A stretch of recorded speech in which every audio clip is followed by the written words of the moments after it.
One of the biggest problems with the World Vet Championships every year is that riders come from around the world, they spend heaps of money, heaps of time on getting the bike ready, getting all the latest gear, making sure they're ready to go.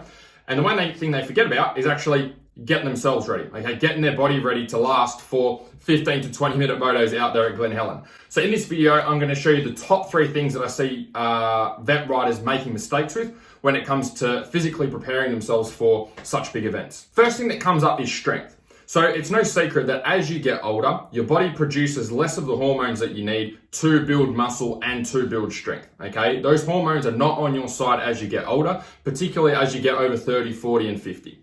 So what we want to do is we want to make sure that we can get those hormones working back in our favor. And the reason we want to do that is because we want to build strength. And the reason we want to get stronger is because the stronger we can get you, the lighter we can get the bike to feel. If we can get the bike to feel lighter, then you're going to use a lot less energy when you go and ride. So how do you do that? How do you get those hormones working back in your favor rather than working against you?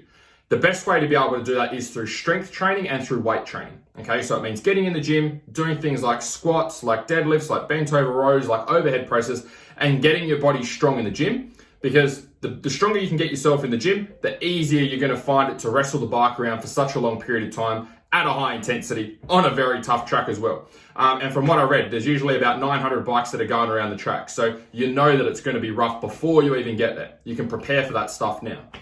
Second thing I see is that vets riders will do is they'll train their cardio wrong. Okay, they just do the wrong stuff.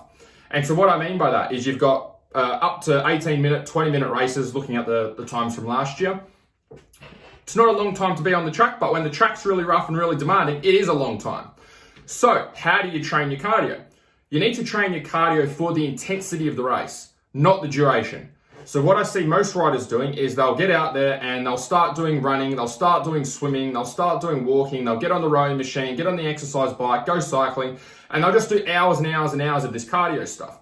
The first thing that it does is it actually reduces your muscle mass and reduces your strength. So those hormones are already working against you. We're just putting those on steroids, so to speak, but in the opposite direction. So what we want to do is we want to use what we call interval training. Okay, interval training is short, sharp bursts of high intensity training. So if you think about Glen Helen, right, you're not just riding around for 18 minutes or for 20 minutes. There's different parts of the track that require different levels of intensity. Some parts of the track are very physical. Okay, it might be really whooped out. You're really over the back of the bike, really wrestling the bike around. Then there's other parts of the track like going around a corner, okay, or tackling a berm where you get a little bit of a rest. You get a little bit of recharge time before you're able to go hard again. So the track goes high intensity, lower intensity, higher intensity, lower intensity. And we're constantly going like that for the 18 minutes.